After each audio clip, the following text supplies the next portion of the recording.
ويحفظوا قصائد الشعر كان سيدي متولي اللي هو ابو الشيخ نفسه. ايوه. كان بيعمل كل حاجه لوالدي في الغيط، ومقعد والدي ده له. للشيخ الشعراوي. الله. كان الشيخ كان اسمه الشيخ أبيد الاول. للشيخ الشعراوي. الشيخ الشعراوي كان اسمه الشيخ أبيد. يعني كان اسم شهرة يعني. اسم الشهرة. انا لغايه ما كبرت خالص ما اعرفش الا الشيخ أبيد، ولذلك كان يتهيألي ان اسمه محمد أبيد متولي الشعراوي. طارق أبيد دي لا مش موجوده في اسمه. أبيد دي اسم شهرة. الله. الله اكبر. الله اكبر. والله يعني يا باشمهندس، يعني ما تتخيلش يعني سيادتك، انا جوايا سعاده تملا العالم يا ست ربنا ان انا في مكان يعني خطى فيه فضيله الشيخ الشعراوي رحمه الله عليه، فضيله الامام، وقاعده مع المهندس المسؤول عن مجمع الشيخ الشعراوي. كان مرة قاعد على الكرسي اللي انت قاعد عليه ده شرف بقى لا استحق، المفروض نقوم من هنا. حكاية في هنا مجموعة بتاعت اللي هي أصل الحضارة، قصة الحضارة. أيوه. قال لي هات لي الجزء الأولاني يا عبد الرحمن. بتاع واحد اسمه وول ديورانت المؤلف بتاعها. أيوه. وبعدين قال لي هات صفحة نمرة كذا. أيوه. جبت الصفحة. قال لي تعالى في السطر نمرة كذا أو عد كده هتلاقي يعني سطر في وسط أيوه. صحح الكلمة اللي موجودة في دي من كذا لكذا. الله أكبر. الله بيت الثغرة. والله كلمة كانت غلط يعني. الله أكبر. ده دليل على إنه حافظ الكتاب كله. يا سيدي ده فيوضات يعني، سبحان الملك. سبحان الملك. أو المجموعة دي هنا بالتالي محدش بص فيه. ولا حد قصة الحضارة هتلاقيه في الجزء ده. الله هنا في المكتبة. والله. الله. الله أكبر. ما شاء الله لا قوة إلا بالله. الله أكبر. ما شاء الله لا قوة إلا بالله. نعم.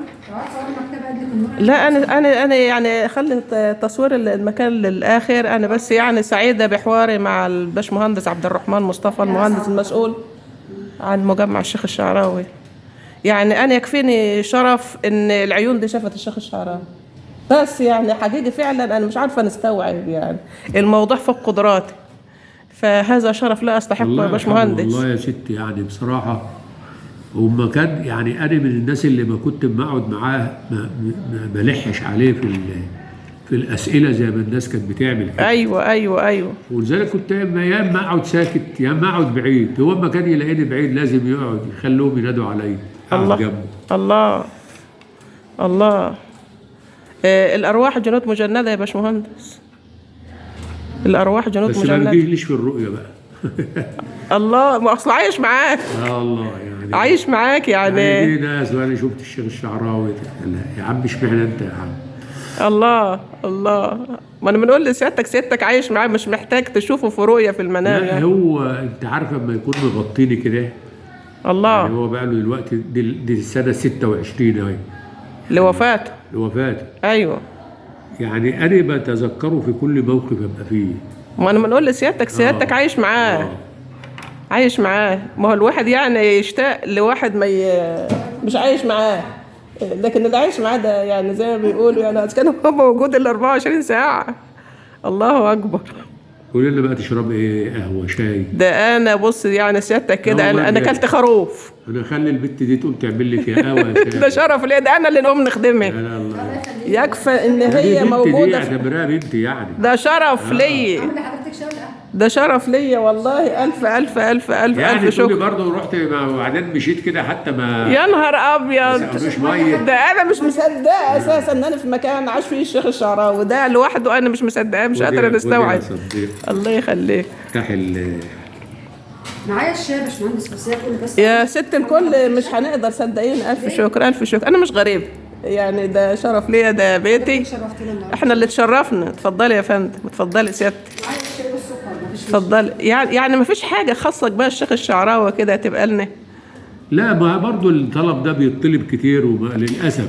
والله انا عارف انا بقول لهم ايه يعني مثلا بكون رايح مكان او اطلب ناس واقول لهم اجي لكم. طب والنبي تبقى جيب لنا حاجه من ريحه. اقول لهم انا اللي من ريحه الشيخ الشعراوي. الله. انا لا احمل من الشيخ الشعراوي الا ذكرياتي معاه. الله. هي بتيجي تسال يا باشمهندس. الله. اللي عاوز طاقيه واللي عايز مش عارف سبحه، الحاجات دي كلها. لا انا ما بتكلمش في الحاجات الماديه، انا بتكلم في الحاجات الروحانيه اللي خاصك بقى فضيله الشيخ. يعني الحاجات الماديه دي امرها سهل. جلابيه اقول لهم منين يعني سبحان الله العظيم، الصحابه قطعوا الشجره اللي هي كان الناس وصلوا لمرحله ان هم يعبدوها، اللي في بيعه العقبه. يعني الناس كانت وصلت لمرحله ان هي بتعبدها، فسبحان الله العظيم قطعوها خوفا من الناس تصل لمرحله ان هي تعبدها. لا نتكلم في الحاجات الروحانيه اللي خاصك بقى فضيله الشيخ الشعراوي. والله يعني انا لما كنت رايح للدكتور حامد في مستشفى الكلى، فهو كان بيصلي ما ردش عليا، فطلبت واحد من اللي هناك وقال لي، قلت له قال لي الدكتور حامد موجود واحمد الفقي موجود. قلت له طب ما تخليهمش يمشوا وانا جاي لهم. قال لي بعت لنا حاجه كده من الشيخ شعراوي. وبعدين ما رحت المكتب بتاع الدكتور حامد مليان. قال انا قلت لك تجيب لنا، قلت له انا هو الله اللي مريح الشيخ الله. انا ما معيش حاجه للشيخ خالص غير ذكرياته معايا. الله اكبر الله اكبر الله اكبر الله اكبر. ما انا بنقول لسيادتك يعني انا عايزه حاجه كده تبقى يعني خاصك به، خاصك به. يكفيني انه مثلا جه زار بيتي، الله. يكفيني انه ركب عربيتي، الله. يعني كده يعني الله الله الله. اللهم اجعلنا من الصالحين. الشهيد بيشفع في 70 من اهل بيته كما قال عليه الصلاه والسلام. الصالحين بقى دول لهم مكان تاني، يعني يفوق مكان الشهداء. يعني كنت ما اخطاتش، فانا متاكده ان الراجل ده يعني ما شاء الله لا قوه الا بالله. يكفي انه سلم على سيدنا وهو بيحتضر. القعده معاه ايوه، يعني سيبك من الخواطر او في التلفزيون او بتاع. ايوه، القعده الشخصيه معاه كانت حاجه تانية خالص. اذا كان انا عشان قاعده مع سيادتك انا مش قادره استوعب، امال القعده معاك شكلها ايه؟ يعني انا كنت مثلا اروح في المبره بتاعت السيده نفيسه. ايوه.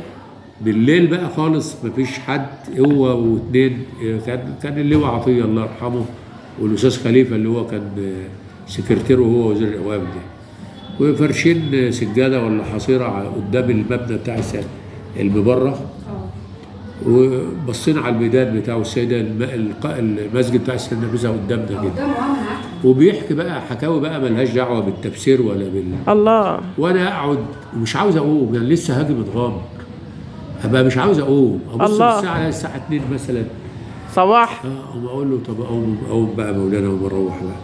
يا ابني طب ما تروح بقى الهرم وبات والله كم مره بات في اوضتي. الله. اقول له مولانا اللي وصلني الهرم يوصلني متغامر. الله الله. كانت الطريق سهل وكان فاضي وكان حلو يا سيد الخطوات الى الله. كنت واقف ربنا اللي بييسرها. لغايه هنا ب3/4 ساعه.